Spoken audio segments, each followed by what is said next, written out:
Et les Marseillaises et les Marseillais, j'espère que vous allez tous très bien. On se retrouve aujourd'hui pour un nouveau numéro du Topo Mercato. On va aborder ensemble, comme d'habitude, l'actualité marseillaise. Avant de débuter, je tenais à vous informer que chaque rumeur et chaque info que je vous relaye dans cette vidéo et dans chaque vidéo sont à prendre avec des pincettes. Ne l'oubliez pas et faites-vous votre propre opinion. Maintenant, n'hésitez pas à donner votre avis dans les commentaires. Allez, c'est parti. Et pour commencer, parlons d'une officialisation. Enfin, Geoffrey Kondogbia est olympien. Il vient d'être officialisé par le club de l'OM. Il s'engage pour 3 années plus une année en option. Le milieu de terrain, passé par l'Atlético Madrid, devient la première recrue olympienne pour ce mercato estival 2023-2024. Souhaitons la bienvenue à Geoffrey Kondogbia. Parlons maintenant du coach. Marcelino arrivera normalement lundi sur Marseille, selon la Minute OM, le jour de la reprise de l'entraînement, donc ce lundi 3 juillet. Les joueurs auront un match amical avant de partir en Allemagne pour un stage du 17 juillet au 29 juillet. Le match était programmé au 14 juillet. Dorénavant, l'Olympique de Marseille a enlevé la date sur son site, alors maintenant, attendons de voir. Avant de partir sur les rumeurs, parlons des retours de prêt. Nous sommes le 1er juillet 2023 et les contrats en prêt sont terminés. L'Olympique de Marseille enregistre plusieurs retours, dont celui d'Isaac Touré, l'ancien joueur du Havre, qui a été prêté la saison passée du côté d'Auxerre, a réalisé une bonne demi-saison avec le club bourguignon et nous revient en forme. Il devrait être testé par Marcelino en ce début de saison. Souhaitons-lui bonne chance.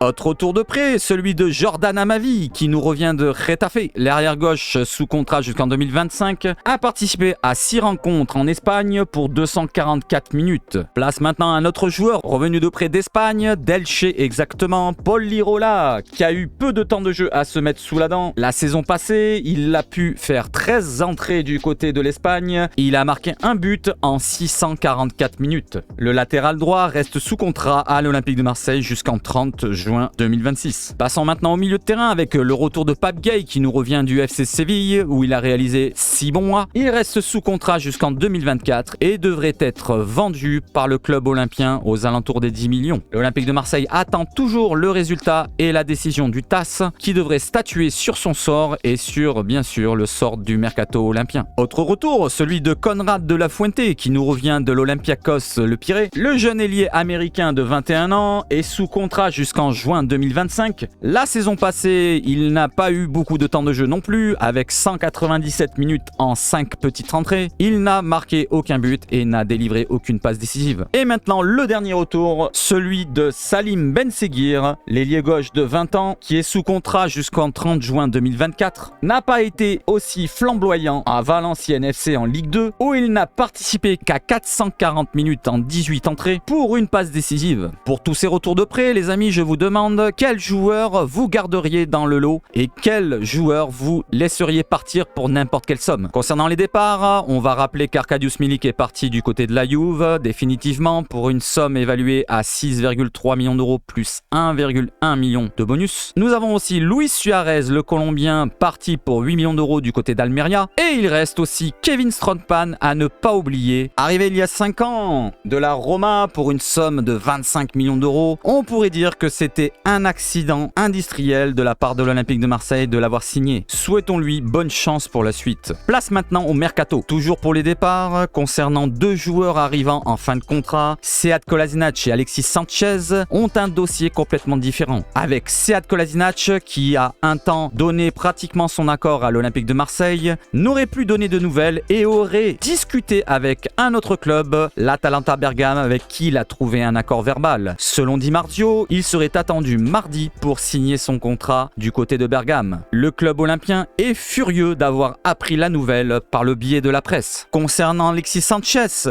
on le sait pisté par un club saoudien. Il aurait eu une proposition aux alentours de 10 millions nets d'euros par an en salaire. Il ne serait pas chaud pour aller dans le club du Golfe. Il préférerait rester en Europe. Du côté de l'Europe, justement, il aurait eu une approche du Galatasaray qu'il aurait refusé. Et pour le moment, l'attaquant chilien serait donc sans contrat depuis minuit. Je vous demande, les amis en question, est-ce que vous êtes confiant pour la prolongation d'Alexis Sanchez à l'Olympique de Marseille? Partons en défense avec un dossier qui dure depuis quelques semaines, celui de Romain Saïs, l'international marocain, qui est bien pisté par l'Olympique l'Olympique de Marseille serait aussi dans le viseur de Nottingham Forest en PL et d'un club aussi saoudien, Al Ittihad, qui serait rentré dans la course pour Romain Saïs selon les Lions de l'Atlas. Je vous demande les amis, est-ce que Romain Saïs, vous seriez hypé pour l'accueillir à l'OM? Restons en défense, mais cette fois sur un côté, avec un latéral gauche nigérian, Seydou Sanusi. Le latéral gauche de 26 ans du FC Porto reste sous contrat jusqu'en juin 2027.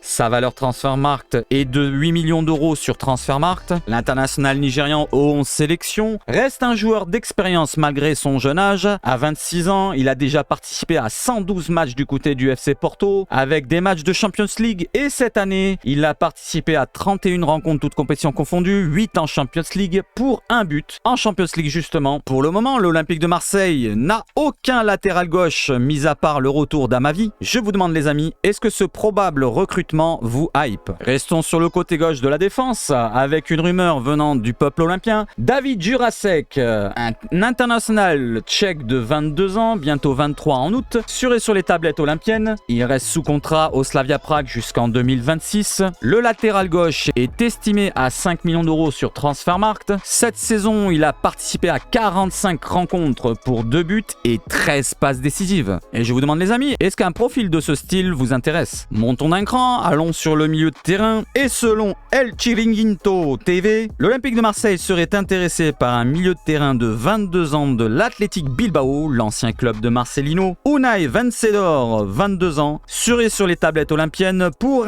un prêt comme forte possibilité. Le joueur espagnol est un international espagnol U21 à 8 reprises. Sa valeur Transfermarkt est de 9 millions d'euros. Il reste sous contrat jusqu'en 2027 au club de Bilbao. La saison passée, il a participé à 11 rencontres à peine pour 200 minutes. Et depuis le début de sa carrière du côté de Bilbao, il a participé à 82 rencontres. Avec cette rumeur pour le milieu de terrain, il serait fort probable qu'un autre milieu de terrain en plus de Pape Gueye soit sur le départ. Je vous demande en question les amis, est-ce que vous pensez qu'un Valentin Rongier ou un Matteo Guendouzi ou un Jordan Vertou serait sur le départ? Lequel voyez-vous partir les amis? Et côté supporters, on peut féliciter les supporters olympiens qui remportent le championnat des tribunes. Le prix distribué par la Ligue 1 Uber Eats nous place l'Olympique de Marseille en première position avec 2e le Racing Club de Lens, 3e Racing Club de Strasbourg, 4e le FC Lyon et 5e le club des Péputes. Félicitations aux supporters. Et voilà, la vidéo est terminée. On se retrouve pour une prochaine vidéo Topo Mercato et un prochain live qui se déroulera ce lundi à partir de 20h30. On reviendra sur l'actualité marseillaise et le Mercato bien sûr.